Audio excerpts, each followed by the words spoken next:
අද අපි හදන්න යන්නේ චිකන් චොක්කා එකක්. මගේ viewers කෙනෙක් චිකන් රෙසිපි එකක් කියලා තිබ්බා. මම ඒ නිසාද චිකන් රෙසිපි එකක් හදනවා ඔයාලට. ඒකට අවශ්‍ය දේවල් බලමු. chicken, curd, ලොකු ලුණු ගෙඩියක්.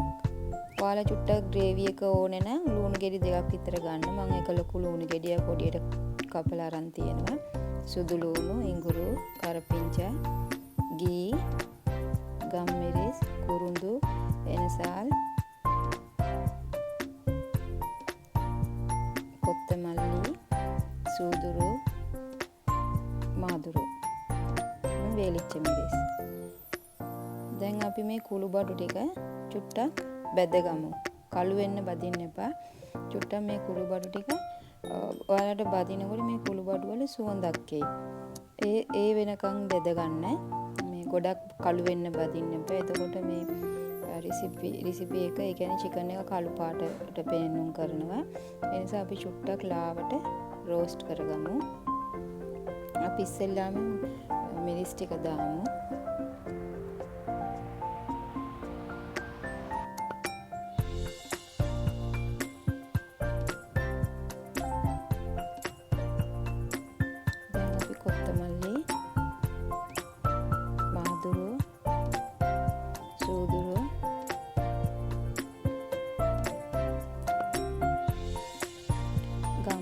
සෙනසාල්, කරාබු නැටි, කුරුඳු මේ ටිකක් දාලා අපි මේක හොඳට කබල බෙදගමු.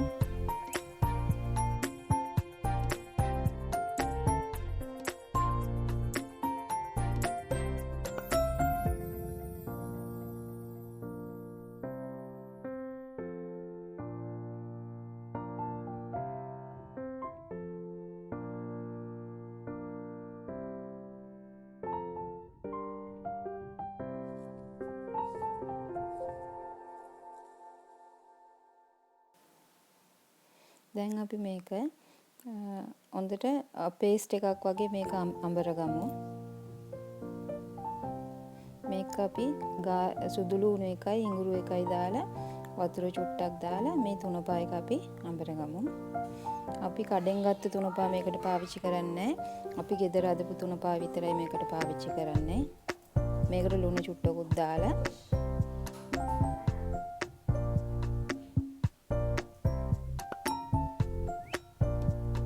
අපි මේක හොඳට පේස්ට් එකක් හදාගමු.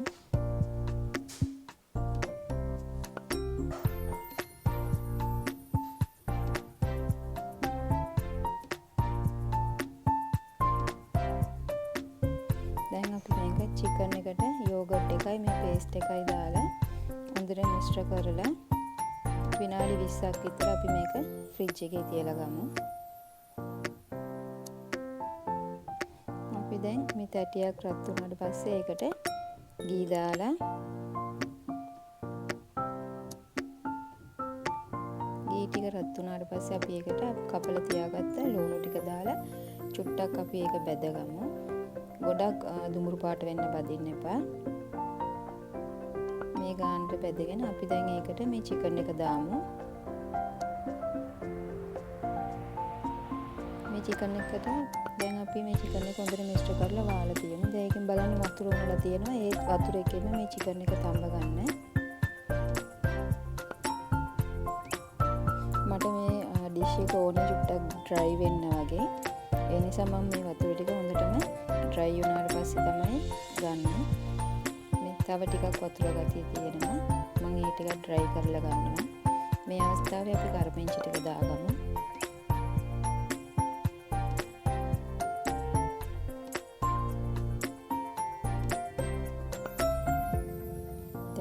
පේනවා ඇති වතුර ටික ඔක්කොම ඩ්‍රයි වෙලා තියෙනවා.